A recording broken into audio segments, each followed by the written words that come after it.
Hey everyone, Jonathan Bailor here. Very excited about today's show because we have a wonderful fitness enthusiast, trainer, streaming workout provider, and just general provider of Southern hospitality when it comes to the health and fitness world. We have none other than Suzanne Bowen of SuzanneBowenFitness.com. Suzanne, welcome to the show.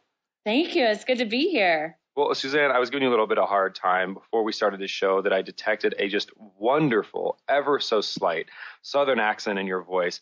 And I mentioned that only because I want to start the show off talking about the growth and development from little Suzanne to the Suzanne we see today, who's providing all this wonderful workout information. And what got you from there to here?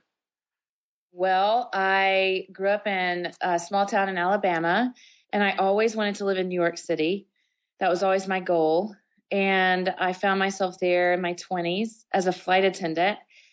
And I had studied interior design in college, but I found that I was buying all the fitness magazines and not the design magazines that I could. And I was also reading a lot about health, Dr. Andrew Weil's books. And I changed my career path and started studying fitness mainly in the early 2000. So I went to interview for a job at the Lottie Burke Method Studios in New York City. I didn't know what that was. It was a small, it was a 5-floor studio on the Upper East Side of Manhattan, and I had never heard of Lottie Burke. I couldn't even pronounce it. And I went for a receptionist job and interviewed and ended up meeting one of the instructors who said, "What is your goal?" I said, "I want to teach fitness. I'm just trying to get my foot in the door." She put me through a process of auditions, and I became an instructor there. And that studio is the original bar studio in the United States. So if you've heard anything about bar fitness, it's a huge phenomenon. It's a huge trend in fitness now. There are so many different bar techniques, including my own bar amped. And I was there in the original studio, and that's where I got my start. And it was pretty incredible. Well, can you tell us a little bit about the bar technique and why the promise that it offers? Well, the bar technique comes from a fusion of different methods, ballet, modern dance, Pilates, yoga. So you get the precision and the mind-body connection of Pilates, and you get the mental mind-body connection of yoga, and then you get these great strength moves based on dance. And so some techniques are a little bit more, big range of motion, maybe more cardio minded, where my technique is a lot more focused and controlled, at least in the beginning. The muscles are fatigued very fast. So we get into say the quads, what we call it thigh work. And so you get in these positions and you fatigue the muscles in 5 minutes. And it's like you don't let the muscles have a break. They're just these small, tiny movements. And I guess, that's what works. I mean, that's why it works. And it creates beautiful shape in especially a female's body. And I've never seen anything change a woman's body like bar. So. Well, and Suzanne, what are your thoughts on, it seems like so much of what we hear about in terms of the fitness world today, you used a word in your description of your method that I love, but I think is so underplayed, and that is precision.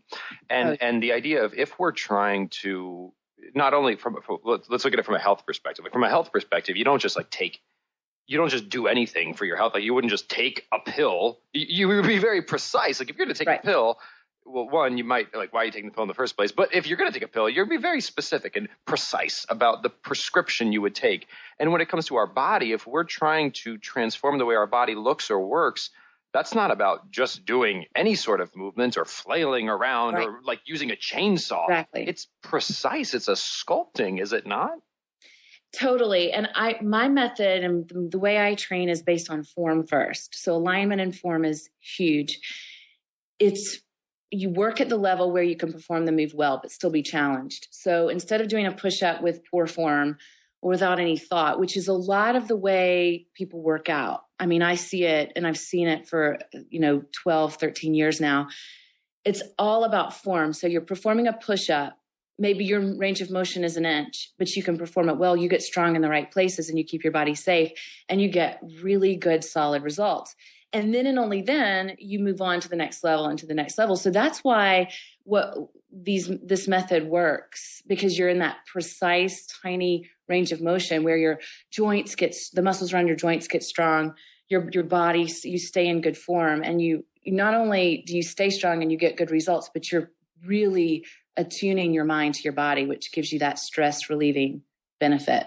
Suzanne, it actually reminds me, ironically, we were talking about the alignment of many different methods, and there's a technique in more of a, let's call it a traditionally masculine realm of strength training that I know John Little, who co-wrote Body by Science with Dr. Doug McGuff, he talks about. Is called max contraction training, where you just find the most challenging but biomechanically correct portion of a movement, like whether it's a squat or a curl or push up, and you just focus on that, like overloading that position.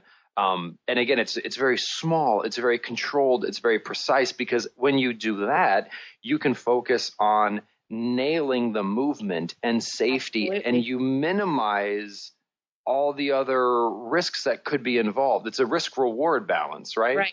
Right. That sounds almost identical to what we're doing. And what we do with my training is, once you can perform that tiny move well at the lowest point, at that most challenging position, and it could be 5 inches, like say you're doing a squat or you're doing what we call parallel in bar.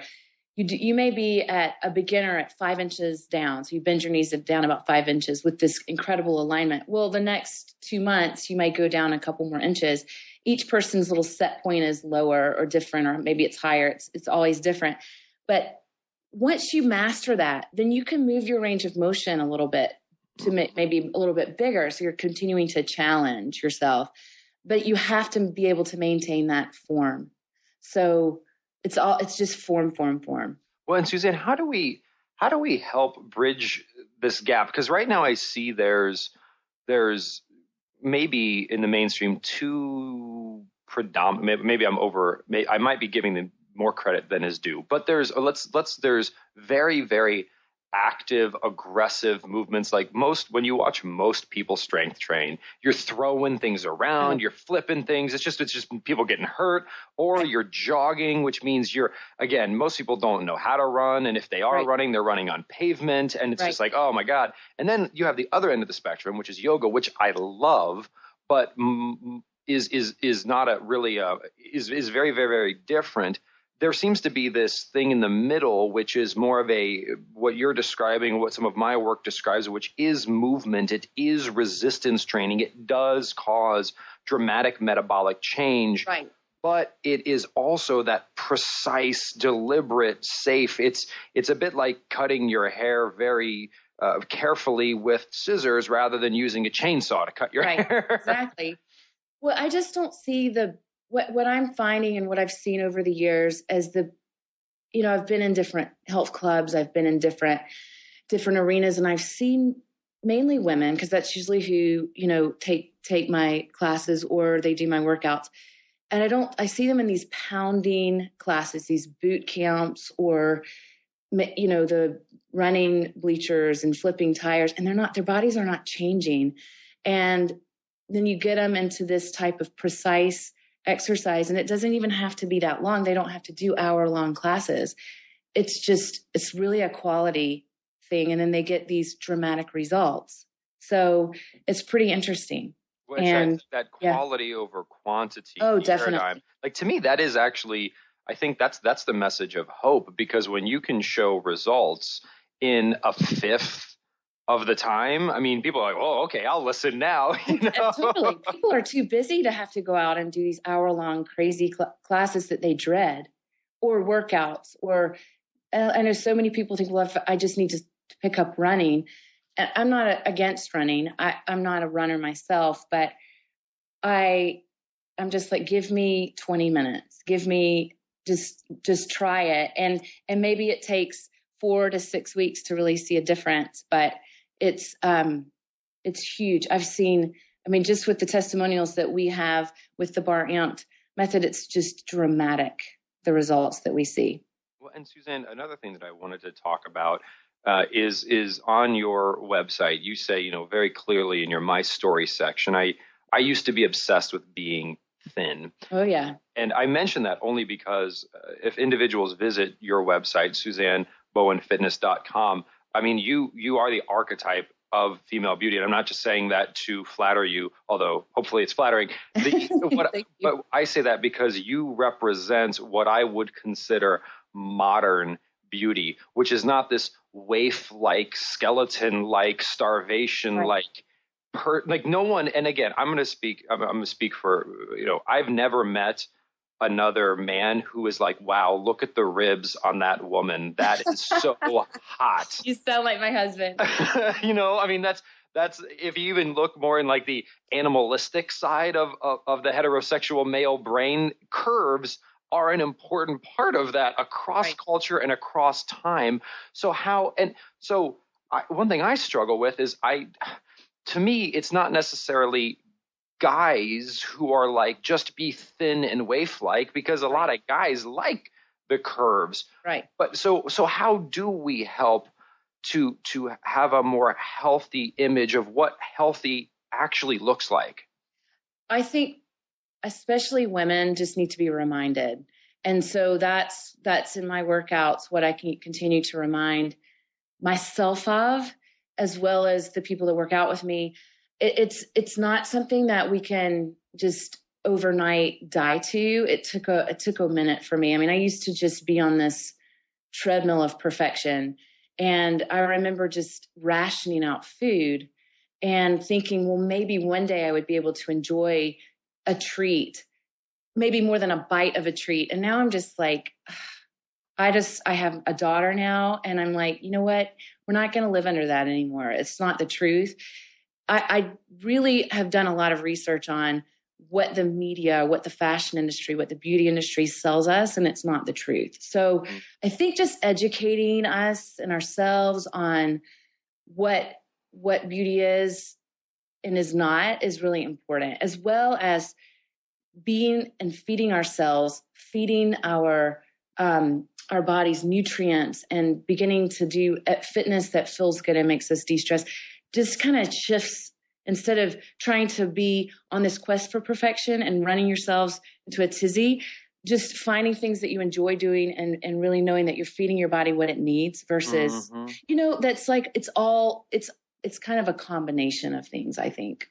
Oh, absolutely. Well, and it's interesting because I think it runs so deep, because certainly the pursuit of perfection is the quickest way for anyone to become unhappy, right? Like that, you want a guaranteed formula for failure, try to be perfect, because you can't. So, but even deeper than that, I mean, again, like individuals, if they see you, no one's going to see you and be like, I mean, you look for all intents and purposes perfect, at least on your website. So the question then becomes, why, like, our image of perfection is like, what is it? Like, why is it so off base from what any actual person actually finds attractive or desirable? It's like, it's almost like, because the fact that you would even describe the state you are currently in as at least not approaching perfect sort of shows that there's still, I don't mean to like psychoanalyze you on the phone or anything. That's cool. I'm thinking. I mean, it's making me think. But that's what I mean, even my wife, like my wife is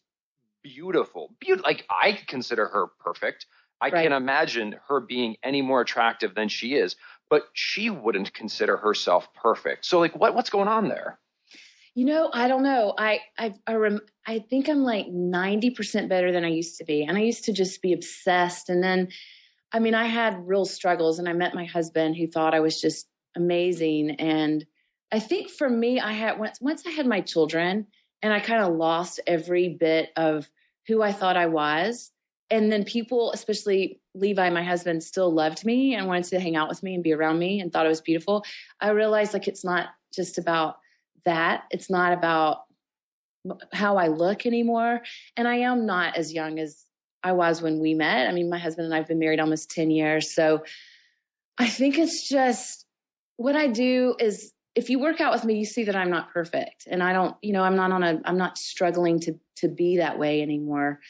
And I'm trying to embrace aging as well. So and I find that women, when they're told that as they work out, some women are not interested in hearing that. Some women do want the trainers that are like trying to help them be perfect.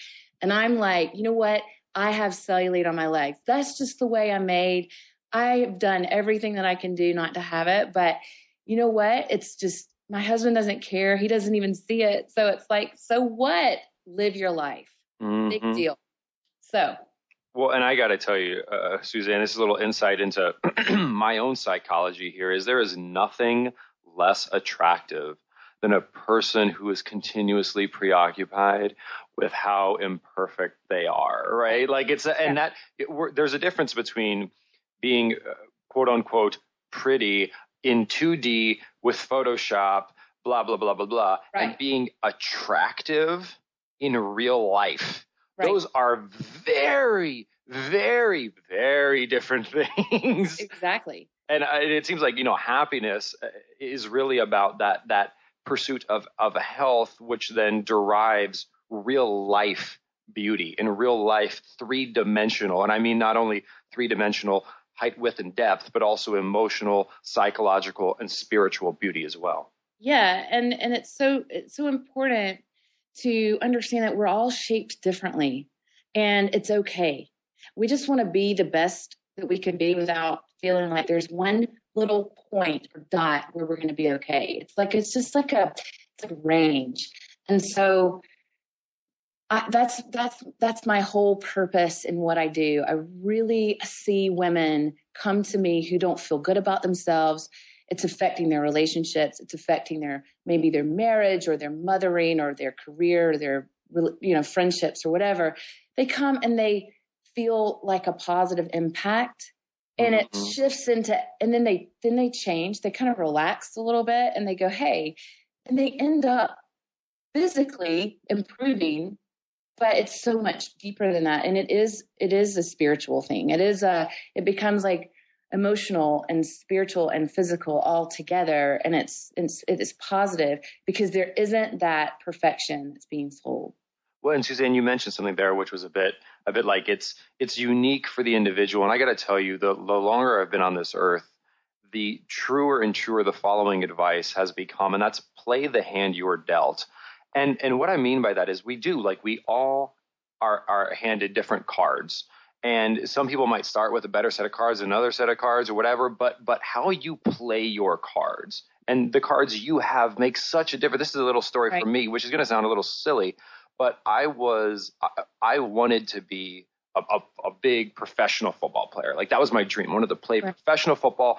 And Suzanne, I did everything except take steroids in the pursuit of becoming big and muscular. And then one day I said to myself, Jonathan, the hand I've been dealt is my body does not want to have a lot of muscle on it, but it also doesn't want to have a lot of fat on it. Right. So maybe if I want to spend time futzing with my appearance, if I enjoy that, just why not focus on that? Focus on maybe getting a little bit more cut rather than trying to be a little bit more muscular. Right. Just again, work with the hand you're dealt rather than being like trying to throw your cards back in and get a new set, because you ain't going to get a new set. Right. So true. I love that. I think it's great.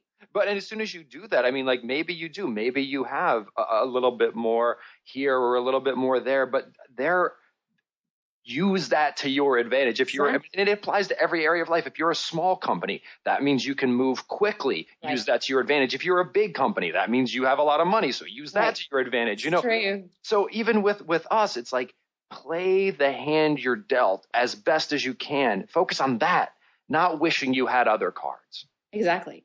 And relax.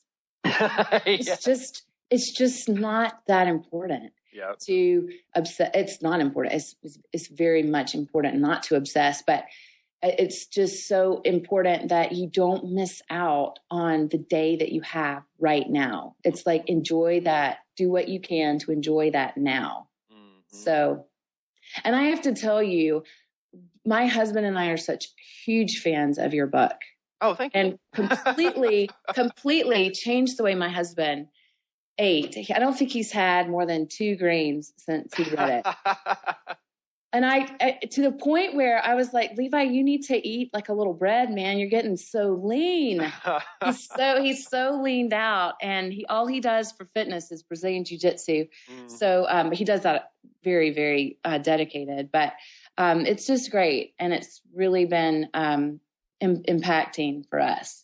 Oh, well, thank you, Suzanne. I really appreciate that. I love, you know what I love about it? I love that it's